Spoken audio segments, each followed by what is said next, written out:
Hello, everybody, and welcome to this week's Hubble Hangout. My name is Tony Darnell, and I work at the Space Telescope Science Institute, and we've got another really interesting hangout planned for you guys today. We're going to be talking about weird spiral patterns around dust in early stars, in young stars. And we've got a team of astronomers who is proposing that these huge spiral arms, what they might be due to, and we're going to be talking about some of the answers they may have and explanations they may have for these spiral patterns. But before I get started, let me introduce my colleague. You may notice, Carol, Christian. We're like right here. Look, I can poke her. See, usually we're nowhere near each other. Now we're in the same office. Barge pole. A barge pole. Oh, that's rough. A continent apart. Oh my gosh. Yes. Hello. Yes, Dr. Carol Christian. Hubble Space Telescope. I got to say my thing. Hubble Space Telescope outreach scientist, and as she joins me as she does every week. Now, usually I have some announcements to make or something at the top of the hangout, but I didn't. Nothing interested me this week, but Carol does. She has. Well, it wasn't about astronomy. It was about our rogue blimp. So I hope everybody heard about the rogue blimp yesterday. That one that got away, went 150 miles, power outages. Pennsylvania. I just want to say commentary, and I'm sure I'm going to get slapped back from this, but I think it's funny that, you know, for you people who don't live in the Baltimore, Washington, New York area, Pennsylvania area, that they call it a top secret blimp. That blimp can be seen from South Arlington, Virginia, all the way to the Pennsylvania line. You can see it wherever you are in the Baltimore area, everywhere you are in Washington. It's not a secret. There are two of them. We see them all day long. I'm a flight instructor. When I send my students out by themselves, I go, wherever you are, just look for the blimp and head towards them, and you'll be home. So they're not stealthy. So they're not so blimps. stealthy. I don't know why we thought they were stealthy. And obviously, all the social media between here and there didn't think they were stealthy either, as they flew over them. And they took power out at a school. I mean, it was a big deal. Guys, just Department of the Army, just want to comment that we actually know about them. So. Yeah. Okay. Right, that wasn't astronomy, but it was they're not invisible, as it turns out. Yeah, it turns out you can see a blimp when you put it up in the sky. Yeah, who knew? All right, so let's get to this week's hangout. Joining me are three members of the team of astronomers, like I said, that were proposing that some of these stars, an explanation for some of these spiral patterns that may be existing around some newborn stars. And these are stars that are very young, only about a few million years old. And so joining me is Dr. Robin Dong. He's a postdoc and a Hubble Fellow at the University of California, Berkeley. And we also have Zhu Zhu. He's also a Hubble Fellow and postdoc at Princeton, and also Dr. Roman Rafikov. He's a professor at the Institute for Advanced Study. I want to welcome all of you guys for joining us. So the press release came out today on Hubble site about your work. Now, I didn't know this, but apparently there are spirals around early stars, correct? So, Robin, why don't you give us some background on what these are? Yes. So, the particular object we have in the work is called MWC 758. So it is MWC 758. That's an object. It's a thing. That's a star. Yes, that's the name of the star. So it is a star which is a little bit more massive than the sun, and its age is about a few million years. So it's long. I know it sounds long. Baby. Yeah, it sounds long to ordinary people, but it's it's considered as a very young. By comparison, our sun's 5 billion years old. Yeah, right? That's correct. It's more than a baby star. Mm-hmm. That's right. So this star has a circumstellar disk surrounding the star. So it's basically a flat disk-like object surrounding the star, and the disk is rotating around the star. And in this particular object, so the VLT telescope, a very large telescope in Chile, took an image of the object using the instrument called sphere. And what they see is, in the disk, they see... So let me see if I can get Elena to put that up real quick. You're talking about what was taken from ESO's Very Large Telescope, right? That was what was in the press release. Okay. Right. The European Southern Observatory, they have the VLT telescope in Chile. They took an image. Yeah. Do you have one from the press release? That one? Okay. So. Wait a minute, is it that one? No. There we go. That That's one, it. yeah, There we there go. we go. Thank you. So yeah, this is what you're talking about, right? So The one on the the right. one on the panel on the right. This is a circumstellar disk, you're saying?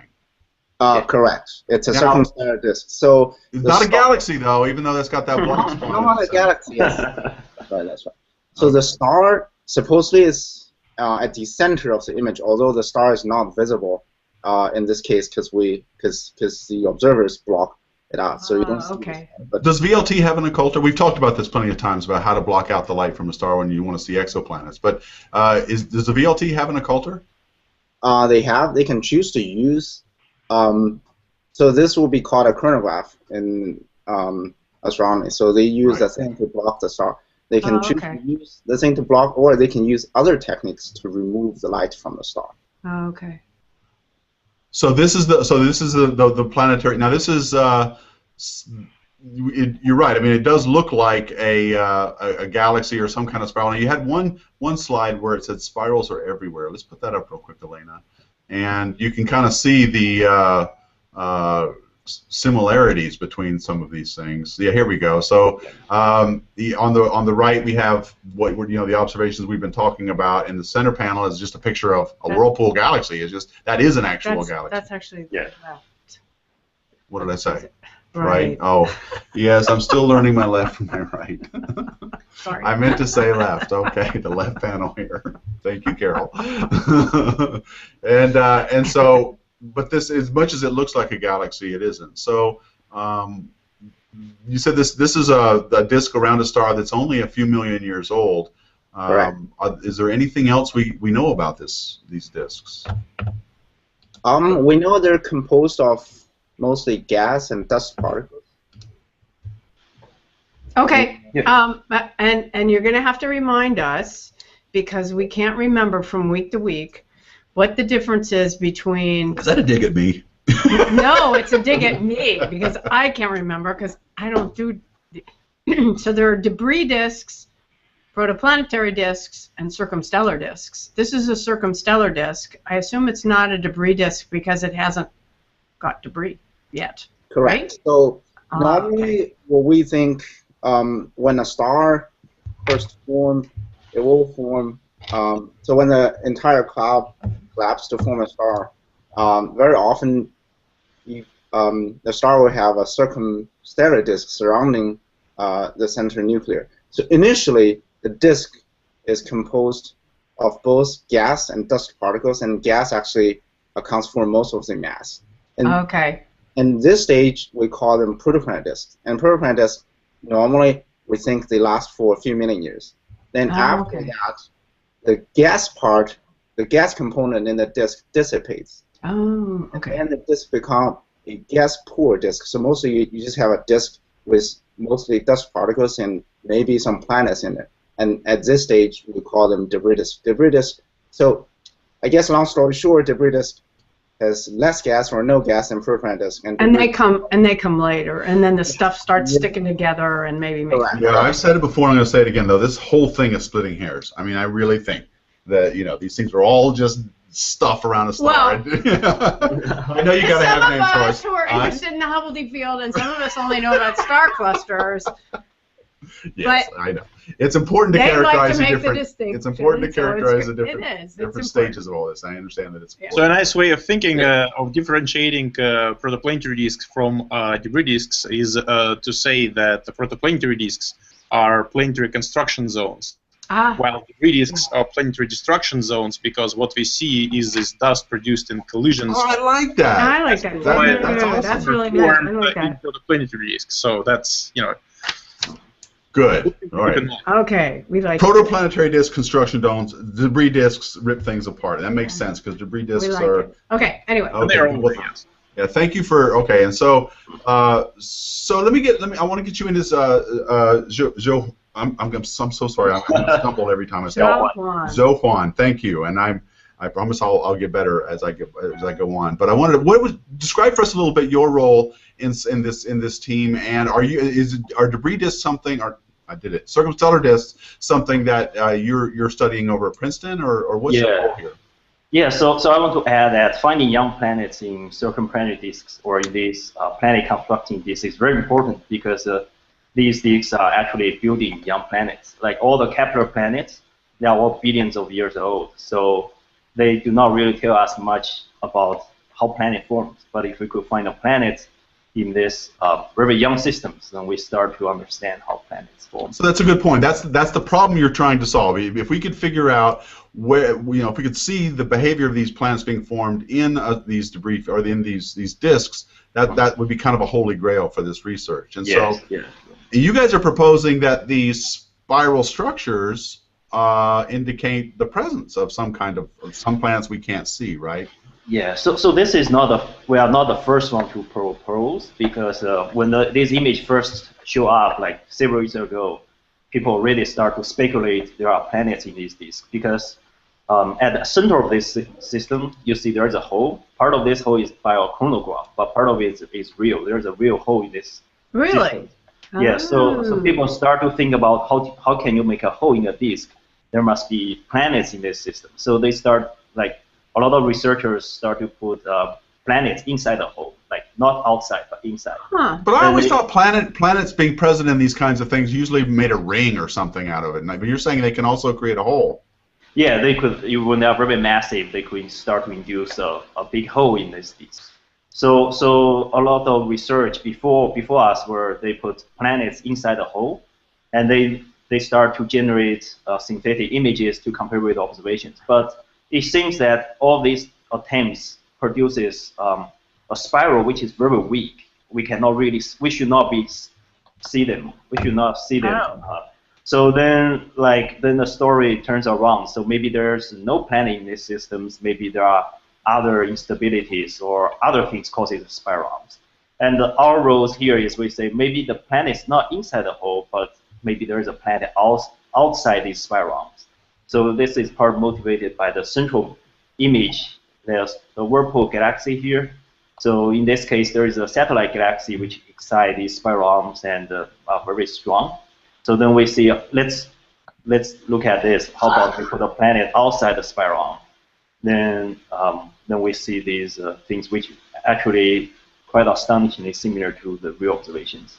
So now we think maybe there is a companion outside this spiral arm instead of within the spiral arm. Maybe Robin could comment on more on this, how we did this.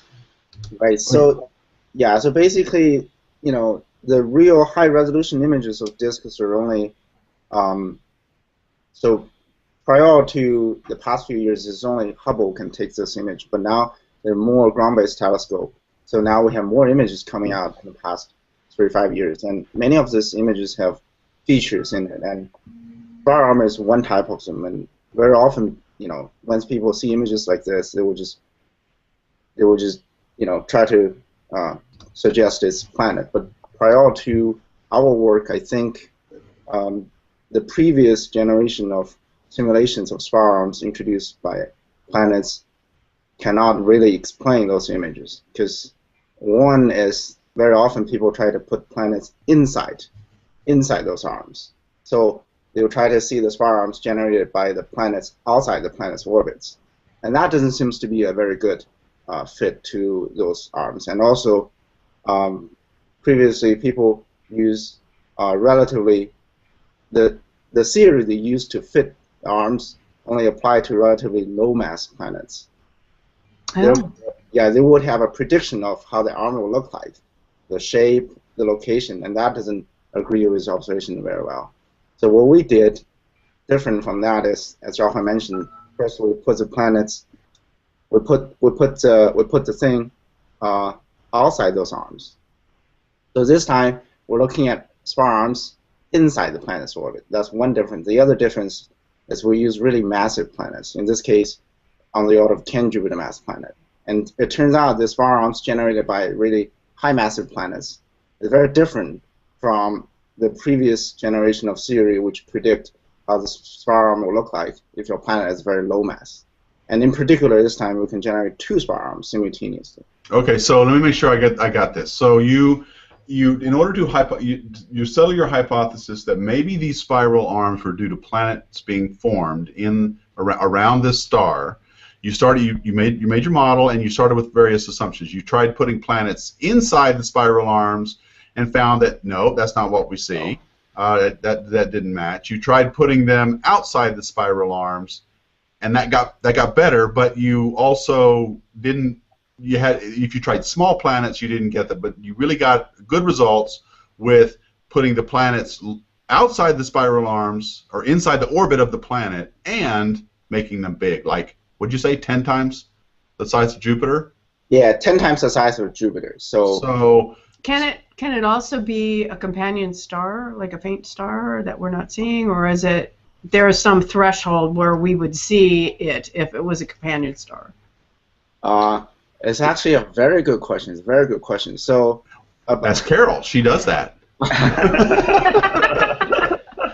So, she has a bad habit of doing that. It makes me crazy. That's true. That's true. So let's see. So this image was taken a while ago, and then a couple of weeks ago, another paper was published. And this time, they see a pair of spiral arms similar to this case, not exactly the same, but with the same general feature. And this time, they see a companion star. But that's a different object. Yeah, it's a different object. I understand. So I mean, well, there's no reason cool. Both things can't be true, right? I mean, there's no reason why it you might can't. Be different. So, yeah. It could have stars doing it. You must have felt vindicated. Hey, but if it's a companion, then past observation should have seen it. So that's true. So probably not. So wait a minute. Say that again. What'd you say? The past observation should have seen what? Should have seen a companion. Should have seen, because if there's a companion around this object, if it's a star, it should be pretty luminous. So we should have seen it. Right. So I think that's what Robin referred to like 2 weeks ago. They have seen a similar thing, but they indeed seen the companion. So because the companion should be very bright, and you should see it. And that's consistent with you needing something in orbit around this star. You need something, but it's not a companion star. At least it's massive, yes. Okay, because that brings up something I wanted to mention about what you were saying, Robin, about your method of doing it. When I was listening to you talk about it, one of the things that was bugging me was it seems to me like you were trying to make this simulation kind of go along with what you're seeing and playing around with it. But I think what's important to realize is that these models that you guys run are based on, they're not just coming out of nowhere. They're based on real physics of things. And so how confident are you that your model is describing this particular case, not this companion star one, but these gas 10 times Jupiter planets in orbit? How confident are you in your model to begin with, I guess? The short answer is we're very confident. So you're confident until it stops going, until you see something that it doesn't describe, right? And then you go, oh. Yeah, so when we do these models, we use all the parameters which are not coming out of nowhere. We used all the standard model which has been tested around other protoplanetary disks. So the temperature structure, we know them very well. So we built our model with, there are observational basis for our simulations. And also, one advantage from our simulation is we try to be as realistic as possible. So we did some 3D simulation at Princeton here with Jim Stone, who could not be here. So we wrote this new code, Athena++. It's a very powerful tool. So it's like a 30-meter telescope for theorists. So it's like a very powerful thing. We could start to play with 3D simulations. I love that 30-meter telescope for theorists. TMTT. Wow. A joke was popular in astronomy. Yeah. I know. Well, I like astronomy jokes. They make me laugh. So, okay. So this is a set of code that you've been running on to compare with some observations. So how common are these spiral structures around young stars? Do all stars tend to go through something similar to this, or is this just a few? You're saying that the VLT and other ground-based observatories are getting more observations of these things. How common are they? So I can maybe comment on this, and of course, Dr. and Roman should to see if I missed anything. So the first time, to my knowledge, the spiral-like patterns are found, like clear two-arm spiral pattern in a symmetric geometry was discovered a few years ago by Subaru in another system. It's also a young system, and you see the arms in the disk. And then after that, there are a few spiral-arm-like features, spiral-arm-like systems been found, but in total, right now it's only maybe about 3 or 5. So it's not something we're seeing everywhere. It's not something we're seeing everywhere. But to be fair, you're also catching these stars at a certain part of their evolution, right? You're only seeing them in a certain snapshot of their life cycle, which is correct. You're only first of all, you have to look at very young stars, a few million years old, in order to see the gaseous protoplanet disk. But then you can do that. There are actually quite a number of such kind of stars around us. I mean, by astronomical standard, relatively close to us, and people can take images of them. So we have maybe a few tens of images of young disks with high enough angular resolutions so that if there are spiral arms, you should be able to see them.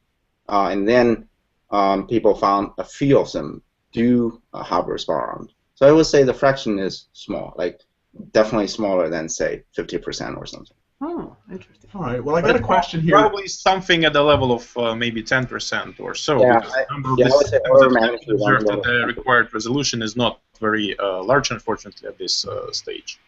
Okay. Well, I want to get to a question on the G+ page that was asked before we started from Bill Flanagan, and he was asking, although this is a micro view, what is the present microview, meaning I guess around a star, not instead of an entire galaxy, I guess is what he might mean by that.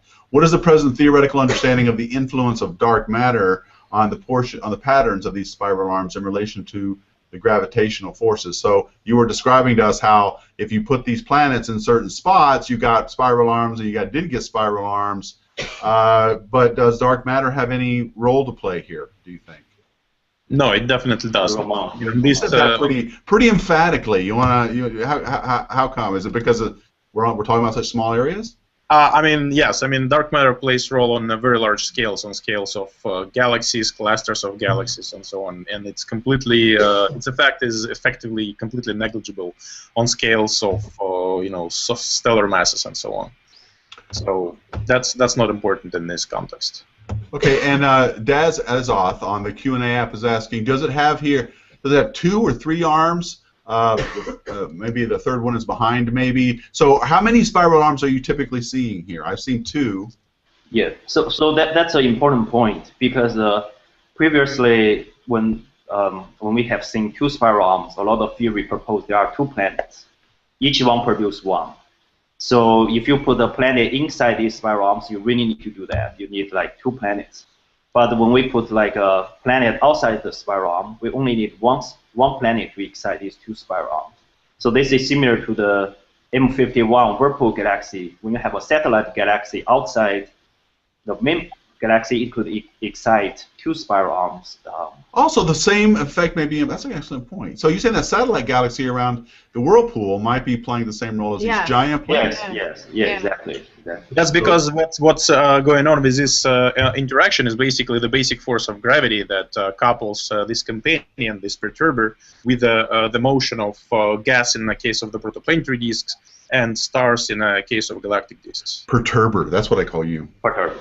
That's the drinking game. Perturber is the drinking word of the hangout. The perturber. Yeah. But in the case of astrophysics, the interaction between the perturber and the disk is gravitational. Okay, it's not like you guys bumping into each other. Okay. Sorry. Well, I did have a question, I guess, about when I was looking at the model. Do you want to put it up? Yeah, I just want to look at it while I'm talking. So, in the object on the image on the left, we see areas that are, I mean, naively I would think, oh, the bright areas where there would be more stuff would be closer to the star. But what we actually see is that we see a bright area on one of the spiral arms, and the other one there's kind of a bright area further out. and you kind of have that also in the cataclysmic variable star illustration that you gave.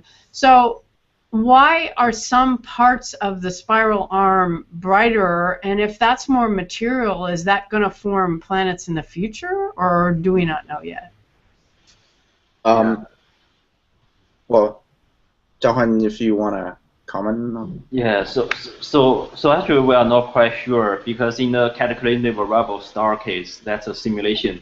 Yeah. So in that simulation, we see some disk asymmetric structure. So yeah.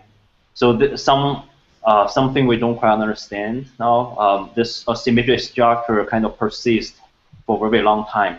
So that causes some disk asymmetry between two sides. So how can we make use of that to infer something in the disk?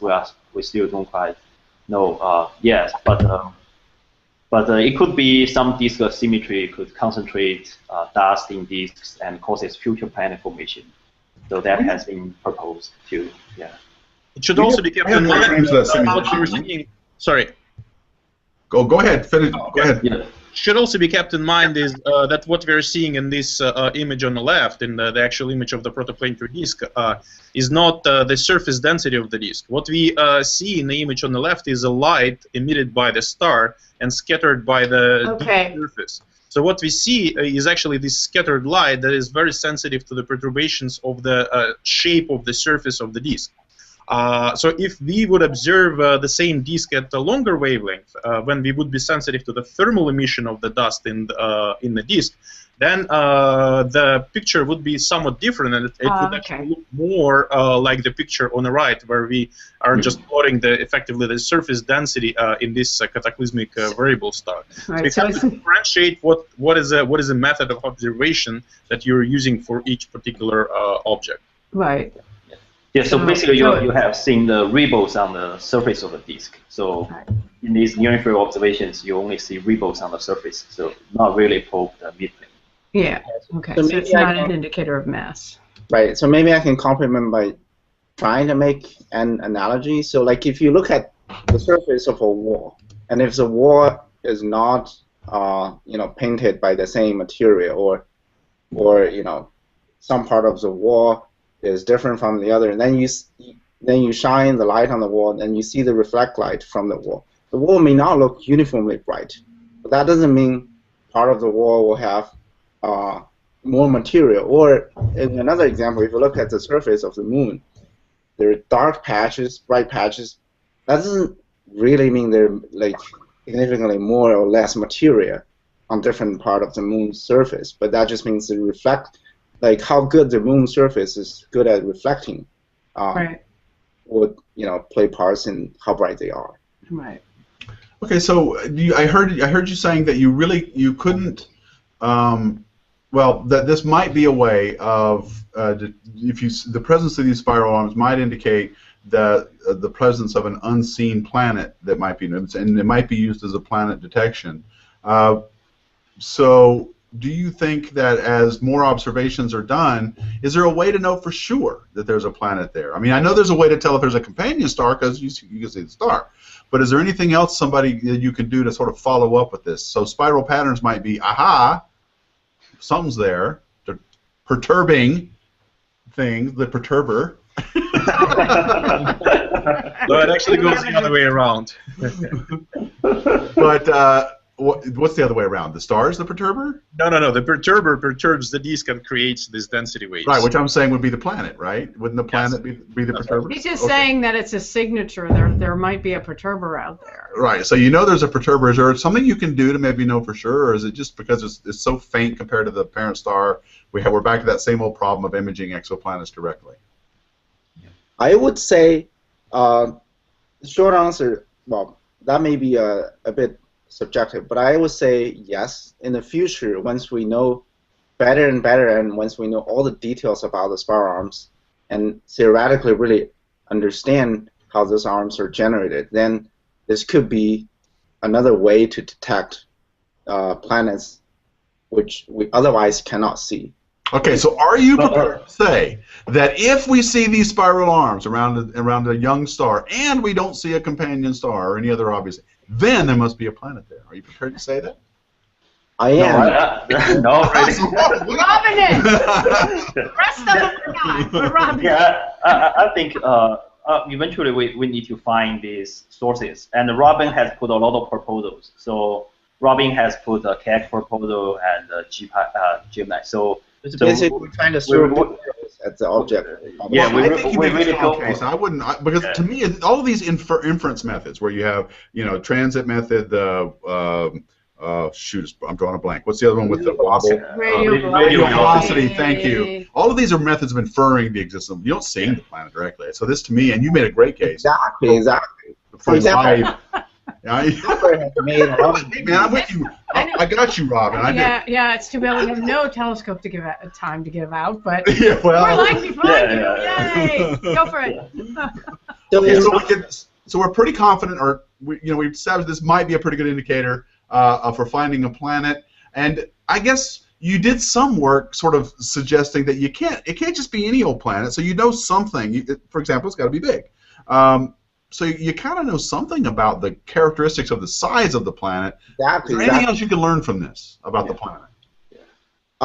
We would argue the planet has to be at least massively, like it will at least has to be, with a significant amount of mass. Like if you put an Earth in the disk, it will probably not be able to generate those big giant spiral arms as you see. What if you took 10 Earths and put them right? No, I'm just kidding. Yes, if you put 1,000 Earths and more together, yeah, eventually they can do it. So, but right now, since those simulations are still pretty new in terms of big companion generated spiral arms, first of all, those simulations, as Zhaohuan will tell you more, are very expensive. You need to run on super clusters with hundreds or even thousands of CPUs, and you need to run them for days, if not weeks, to generate one set of model. And then you need to translate them into images. And since we just realized those big companions can produce arms match the observation, we're now carrying out more simulation, but the parameter space we surveyed is still relatively limited. So we need to grab a better knowledge of how exactly, So you need to expand your simulations, is what you're saying. Exactly. So if you want to get maybe a more direct one-on-one correspondence between your perturber and your image in spiral arm. Once you've done that, then you have a full grid of models. Then you have a better knowledge of. Then you can comment on what kind of planet or what kind of companion can generate what kind of spiral arm. I'm told these new Mac Pros are pretty powerful. Just put 1,000 of them together. Then. Actually, I see a question that's being this one. All right, Cecil Morgan is asking on the Q&A app. I drive this part. What does the model tell you about how the perturber influences planet formation closer in? You can thank me later, Cecil. So does it? Well, this is the closest a planet can be, is outside the spiral arms, right? So a planet formation closer in, is that even possible? I mean, in principle, it's definitely possible, because if this perturber is present in a system, it would be located at the distance of 70 or so astronomical units from the star. And closer in, nothing would prevent planets from forming, for example, in the same mode as we form terrestrial planets in the inner part of the solar system. They would be pretty much immune to the gravitational effect of this perturber, even if it is as massive as 10 Jupiter masses. Really? Yes. So even if you had a big planet in there, you don't think it would disrupt the disk? Well, if this big planet would be sitting in a terrestrial zone at separations of several astronomical units, then it could.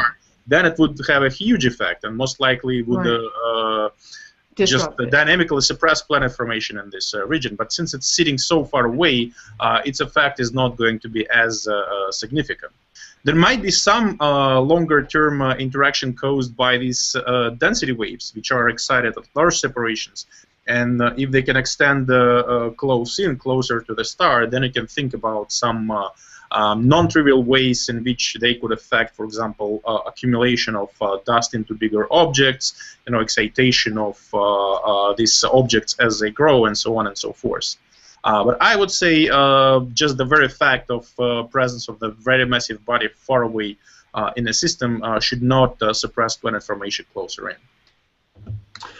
Okay, and one of the things that I think that's pretty interesting about this also is that you're getting planets being perturbers only a few million years after the star is born. I mean, that's like right away, isn't it? So that says something about when these systems begin getting planets, right? Yeah. So that's pretty amazing. It's pretty early. Right. Yeah, but right away.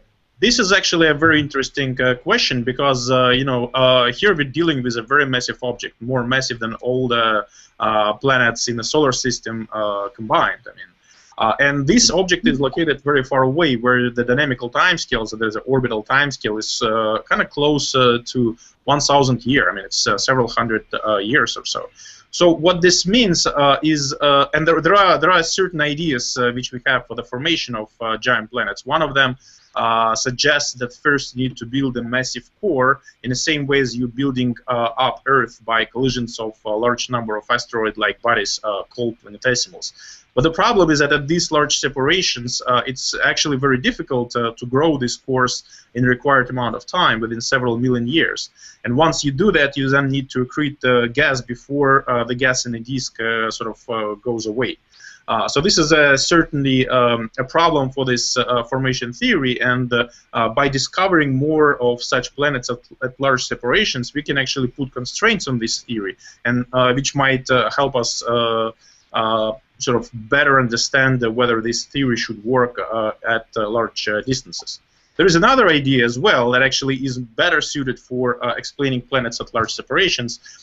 It is called gravitational instability. And it assumes that when you have a very massive gaseous disk, then by itself, without any seeds, without any cores previously formed, it can actually effectively fall apart under its own self-gravity. So this idea is quite fruitful at forming planets. Wait, okay, I'm sorry, I got to go back to that. The disk, you said the disk of gas forming could actually, I don't see how it can pull itself apart. Well, so if the disk is very massive, then locally it's a gravitational field of the local patches of the disk can actually beat the gravitational field of the star and cause the disk to fragment. Oh, into smaller clumps. Yes. Smaller clumps. That's right. That's right. Okay. It will be a number of smaller clumps which are would be embedded in the disk and would be moving within the disk. And the mass of these clumps actually is typically quite large. This is what we expect theoretically and from simulations. So masses at the level of 10 Jupiter masses would not be unusual. But are you saying that if you have too many clumps, you're not getting this? You're just going to get it's going to fall apart. Well, yeah. I mean, you need in this particular case, if you would form this planet by gravitational stability, you would need to do this. You would need to have only one clump remaining, sort of, and the rest would. They could migrate towards a star and get destroyed, basically join the star and become a part of it, or something else might happen to it. Okay. Yeah, or they could merge together to be a big one. Right, but for that you need a very massive disk, extremely massive disk with a mass of about tenths of % of the stellar mass, and we think that one can only get such disks in the very beginning of the disk formation process when the star is still very, very young, and this is a stage which doesn't last for very long. So it's not clear that such objects which would be formed by this instability could actually survive for several million years sitting in this extremely massive. So they might not even make it. Okay, well, Michael Jopin's asking a related question then. And while we're on the subject of these gas disks coming together, stars get planets before the star turns on? I mean, I know that you're talking about this gas giant, this Jupiter planet being, or 10 times Jupiter planet being around a star that's only a few million years old, so it's on already. Mm-hmm. But this kind of happens simultaneously, doesn't it? I mean, doesn't it suggest that it's kind of all happening at once, maybe? Well, I would say that in this gravitational stability picture, the second one which I described, things would be happening almost simultaneously. There would still be some delay between the formation of the disk and the star, because then you have this initially collapsing cloud of dense gas, which was initially part of the interstellar medium. You would probably first form the central object that has lowest angular momentum. You would form the star, and then maybe tens or hundreds of thousands years later, you would get the disk, which would then undergo this gravitational instability. So that's a possibility. Now, if in nature most of the planets actually form by this different scenario, by the core accretion, then actually in this case you definitely form planets millions of years after the formation of the star, because the core build-up from collisions of asteroid-like objects takes a long time, effectively. And I want to emphasize a point that was made in the press release, which is because this is all being observed so early in the star's life, so early after it was born, you're getting more information about how planets are forming, because as you say, if this model of the core accretion is the one, then these planets form after the star has begun. Then this tells us a lot about planet formation, whereas by looking at planetary systems that are billions of years old, like ours, we've pretty much done all of this. The planets have already been formed, and you can't learn a lot about how planets form by observing our solar system, but you can in these kinds of systems. And so I wanted to make sure we emphasize that point, which is why, getting this information about these planets and these disks so early on in the star's life is important. While you pick out another question, okay, since I'm not allowed to, I will ask a question of my own, which is, so I was trying to get an understanding of the ones that you think form the spiral disk very early on. What kind of mass do those disks have then, do you think? You mean by the form by gravitational instability? No, by your spiral ones with the external object. I mean, are those massive disks or thin disks, or what are they? The one in particular, this one, MWC758, this object which we're trying to compare our model with. So this one, people think the mass of the disk is not very massive. It's on the order of 1%. Let's just say. Wow. It's only 1%. So, so as Ramon was mentioning, one of the ways to form those giant planets, gravitational instability.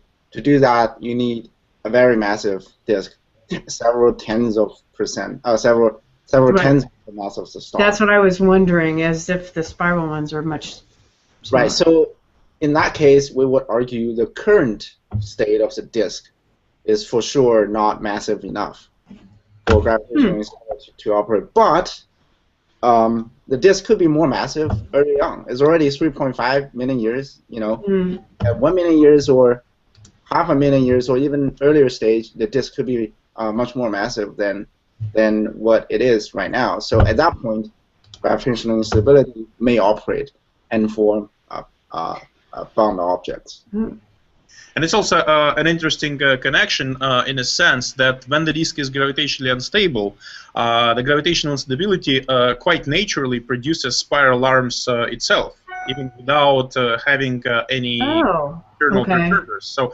instability just drives the whole disk into a state when it develops a lot of non-axisymmetric structures, which very often in simulations look like spiral arms. So potentially, one of the alternative explanations for these spiral arms that we see in these disks could be just the gravitational stability of a very massive disk.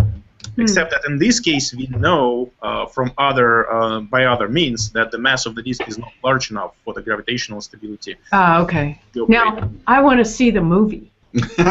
Oh, yes, we have a movie. I want to see the movie. Okay, all right. So we have we have some the simulation, I think,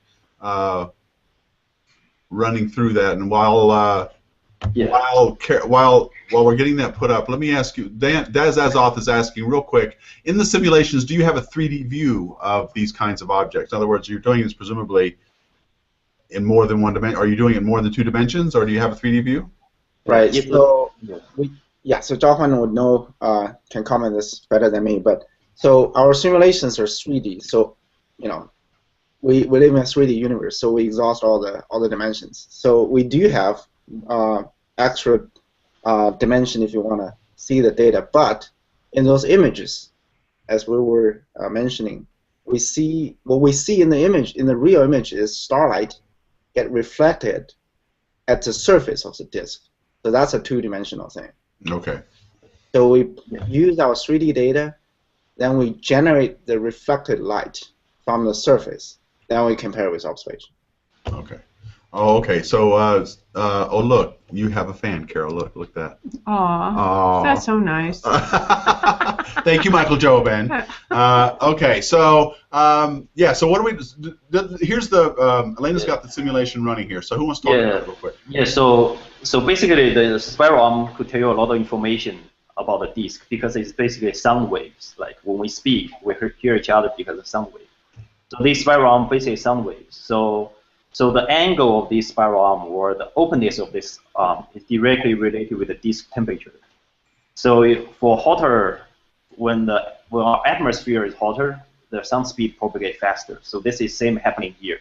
When the disk is hotter, these spiral arms are more open. So in this movie, the temperature of the disk increases artificially. Then you see these spiral arms continue to open up. So this is the information we could use to use these spiral arms, the angle, how they open up, to estimate the disk temperature or the planet mass. So how they're opening over time gives you some indication of how hot this thing is. Yes. Yeah.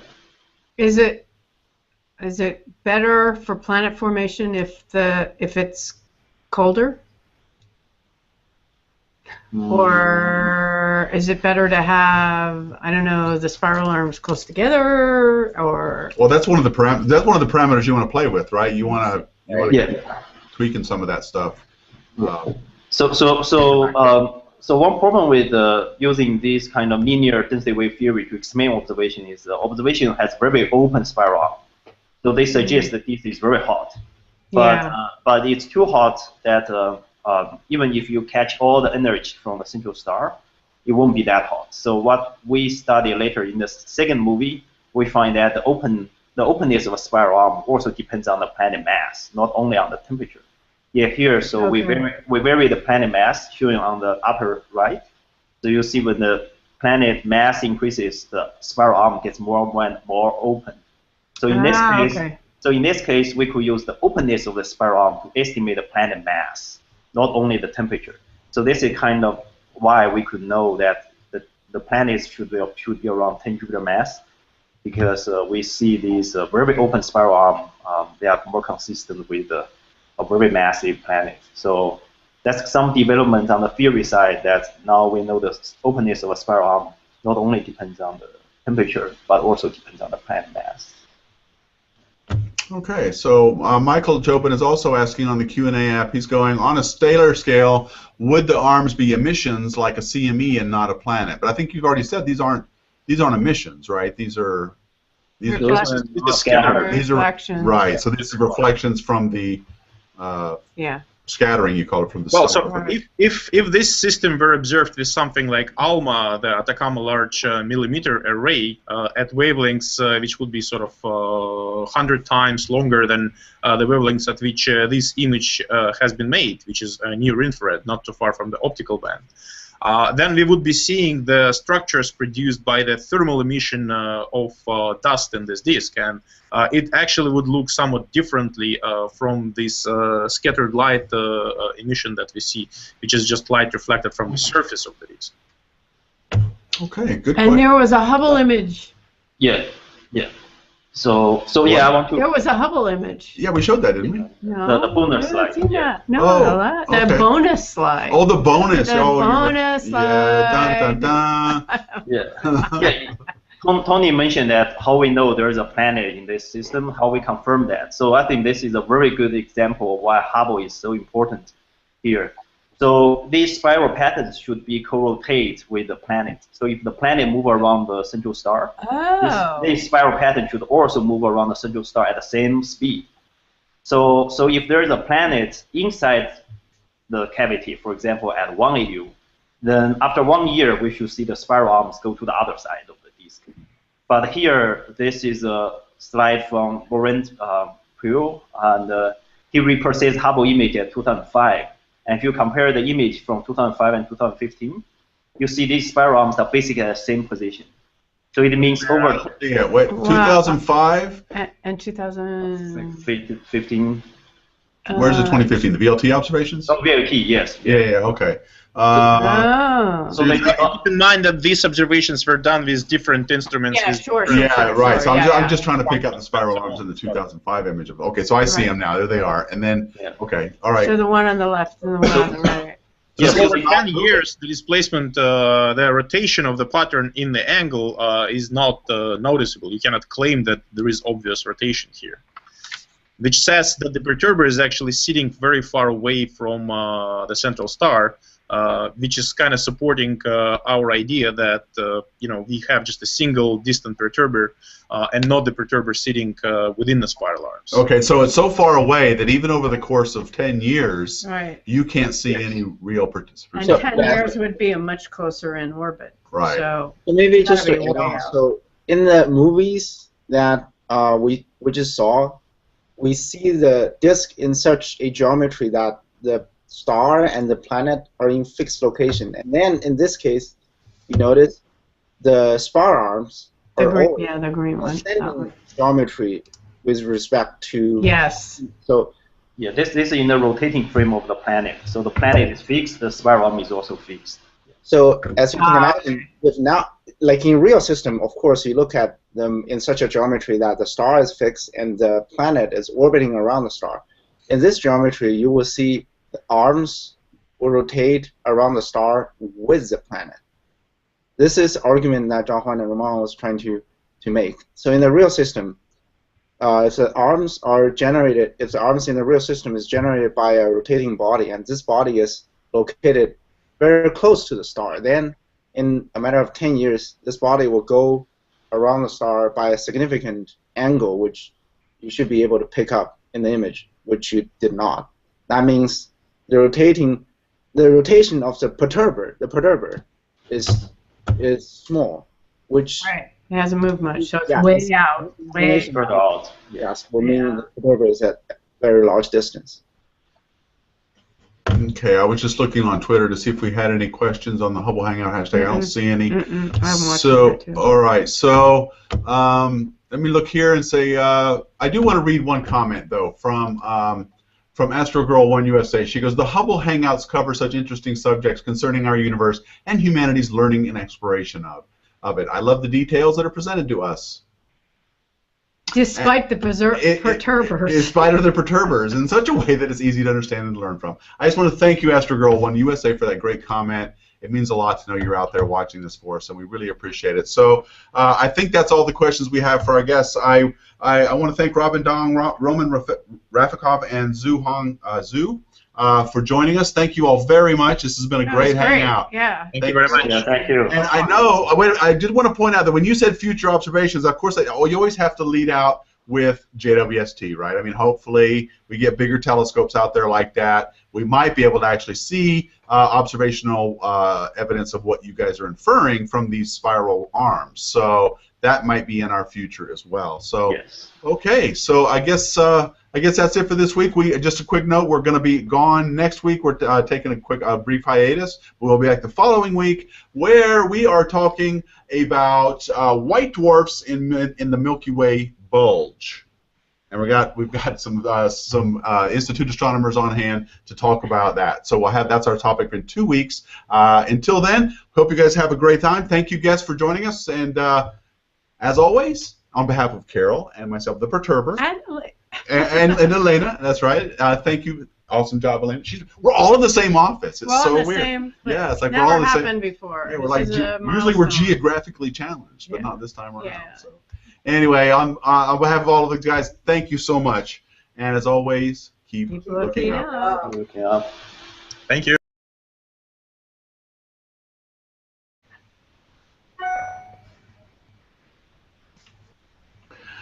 Hello, everybody, and welcome to this week's Hubble Hangout. My name is Tony Darnell, and I work at the Space Telescope Science Institute, and we've got another really interesting hangout planned for you guys today. We're going to be talking about weird spiral patterns around dust in early stars and young stars, and we've got a team of astronomers who is proposing that these huge spiral arms, what they might be due to, and we're going to be talking about some of the answers they may have and explanations they may have for these spiral patterns.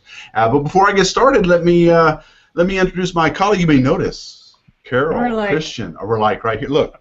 I can poke her. Yeah. See, I mean, usually we're nowhere near each other. Now we're in the same office. Barge pole. A barge pole. Oh, that's rough. A continent apart. Oh my gosh. Yes. Hello. Yes, Dr. Carol Christian. Hubble Space Telescope. I got to say my thing. Hubble Space Telescope outreach scientist, and as she joins me as she does every week. Now, usually I have some announcements to make or something at the top of the hangout, but I didn't. Nothing interested me this week, but Carol does. She has. Well, it wasn't about astronomy. It was about our rogue blimp. So I hope everybody heard about the rogue blimp yesterday. That one that got away, went 150 miles, power outages. Pennsylvania. I just want to say commentary, and I'm sure I'm going to get slapped back from this, but I think it's funny that, for you people who don't live in the Baltimore, Washington, New York area, Pennsylvania area, that they call it a top secret blimp. That blimp can be seen from South Arlington, Virginia, all the way to the Pennsylvania line. You can see it wherever you are in the Baltimore area, everywhere you are in Washington. It's not a secret. There are two of them. We see them all day long. I'm a flight instructor. When I send my students out by themselves, I go, wherever you are, just look for the blimp and head towards them, and you'll be home. So they're not still. So they're not. That's right. So this star has a circumstellar disk surrounding the star. So it's basically a flat disk-like object surrounding the star, and the disk is rotating around the star. And in this particular object, so the VLT telescope, a very large telescope in Chile, took an image of the object using the instrument called sphere.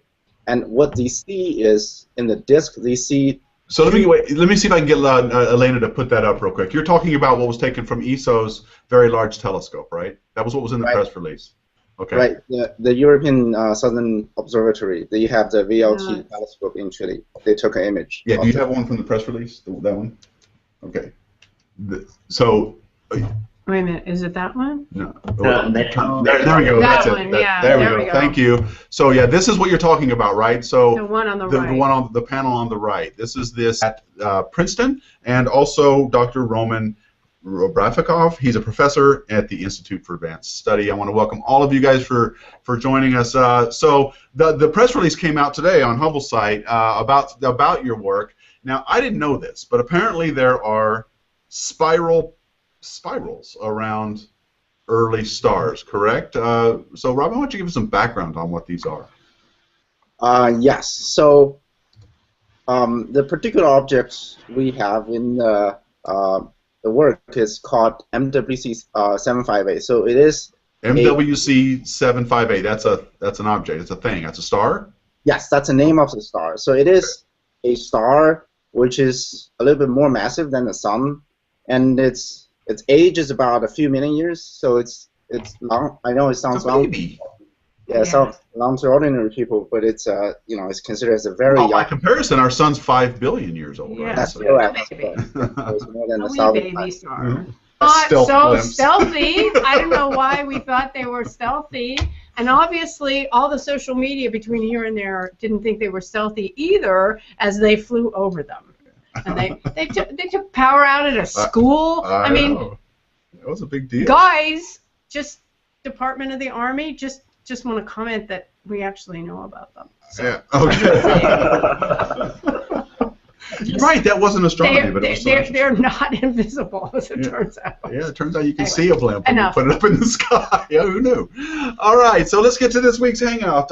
Joining me are three members of the team of astronomers. Like I said, that were proposing that some of these stars, an explanation for some of these spiral patterns that may be existing around some newborn stars. And these are stars that are very young, only about a few million years old. And so joining me is Dr. Robin Dong. He's a postdoc and a Hubble Fellow at the University of California, Berkeley. And we also have Zhu Huan Zhu. He's also a Hubble Fellow and postdoc